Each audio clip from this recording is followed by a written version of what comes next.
বিএনপির পক্ষ থেকে দলীয় রাষ্ট্রপতি মনোনয়ন পেলেন বিএনপির মহাসচিব মির্জা ফখরুল ইসলাম আলমগীর।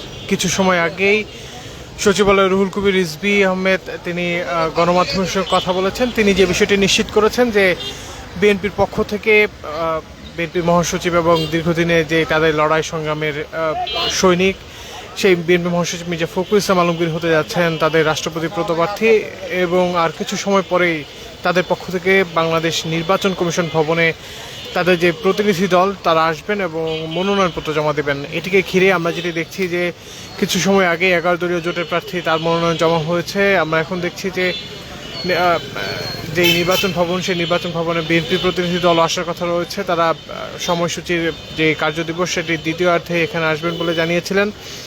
এছাড়া আমরা যেটি দেখছি যে মনোনয়ন গ্রহণ এবং জমাদানের ক্ষেত্রে যে তাদের কার্যক্রমগুলো সেই কার্যক্রমগুলো তারা এগিয়ে নিয়ে যাওয়ার চেষ্টা করছেন। আমরা যেমনটি জেনেছি যে রুহুল কবির রিজভী আহমেদ যেটি বলেছেন যে তিনি আসলে কথাটি এভাবে বলেছেন তাদের অত্যন্ত আনন্দের দিন আজ। তারা বলেছেন যে বিএনপি মহাসচিব মির্জা ফখরুল ইসলাম আলমগীর হচ্ছেন তাদের রাষ্ট্রপতি পদপ্রার্থী।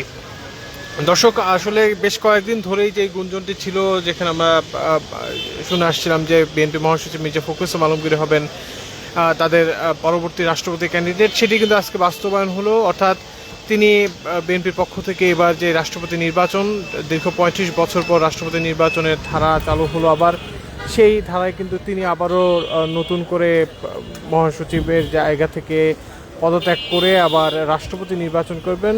এর পাশাপাশি আরেকটা বিষয় বলে রাখি যে বাংলাদেশের যে সংবিধান সেই সংবিধানের 70 ধারা অনুযায়ী যেই নির্বাচনটি হওয়ার কথা রয়েছিল সেই নির্বাচনের কিন্তু ভোট গ্রহণের আমরা অনেকটা নিশ্চিতভাবে ধরে নিয়ে রাখতে পারি যে বিএনপি মহাসচিব বিশেষ করে তাদের যে সংসদে 2/3 অংশ দখল করে রাখা সেই দিক বিবেচনায় কিন্তু তিনি আসলে যে রাষ্ট্রপতি হতে চলেছেন সেটিতে কোনো বাধা নেই। তবে যদি সিদ্ধান্তের বা দলীয় যারা সংসদ সদস্য রয়েছেন তারা যদি আসলে বিপরীতে কাউকে ভোট দেন, স্বতন্ত্র এবং অন্যান্য যে দলীয় প্রার্থীগুলো রয়েছে তাদেরকে যদি ভোট প্রদান করে, সেক্ষেত্রে কিন্তু তারাও আসলে সেই জায়গাটি দখল করতে পারবেন। অর্থাৎ আর 3 দিন পর্যন্ত তাদের যেই মনোনয়নপত্র সেগুলো বাছাই হবে। অর্থাৎ 16 তারিখ তাদের বাছাই প্রক্রিয়া সমাপ্ত হবে। বাছাই প্রক্রিয়া সমাপ্ত শেষে 18 তারিখ পর্যন্ত তারা যে কেউ চাইলে তাদের যে মনোনয়নটি জমা দিচ্ছেন সেটি উইথড্র করতে পারবেন।